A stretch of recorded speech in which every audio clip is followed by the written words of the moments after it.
హైదరాబాద్ బాలానగర్ ప్రాథమిక ఆరోగ్య కేంద్రాన్ని పరిశీలించారు కూకట్పల్లి ఎమ్మెల్యే మాధవరం కృష్ణారావు. చనిపోయిన బాలింత శిశువు ఘటనపై వైద్యాధికారులను అడిగి తెలుసుకున్నారు. వైద్యురాలు అందుబాటులో లేకపోవడంతోనే బాలింత చనిపోయిందని మృతురాలి తల్లిదండ్రులు వాపోయారు.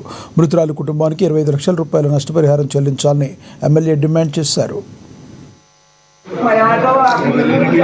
ఆమె కొంచెం తాపి లేదు, సీరియస్ ఉంది. అంబులెన్స్కి ఫోన్ చేసినా కూడా ఏం కాకుండే. ఆమె ఏం చెప్పలేదు. ఆమె ఇంటికి వెళ్తానే అంటుంది. అట్టేటప్పుడు ఎందుకు చేస్తారు సార్ డ్యూటీలు?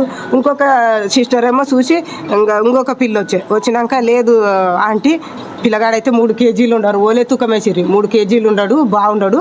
అరుణ దగ్గర మీరే ఎవరన్నా ఒకరు ఓరి సిస్టరు మా ఆయన ఎంబడ బీబీ హాస్పిటల్కి నేను నా పిల్లతో ఉంటాను నేను అన్నా.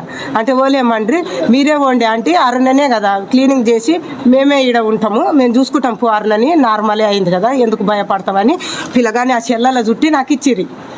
ఇస్తే మా ఆయన లోపలికి కూడా రాలేదు, పిల్ల ముఖం కూడా చూడలేదు. పుట్టినాక కూడా పిల్ల మాట్లాడింది సారు, మాట్లాడింది పిల్ల. ఏనకేమ్మా అట్లా కొడుతుండ్రా అని అడిగింది. అడిగితే ఏడవలేదంటమ్మ, పుట్టినప్పుడు ఏడవలేదంట, అందుకే ఇట్లా ఈపుల మీద ఇట్లా అన్నారు ఊపిరి ఆడలేదని.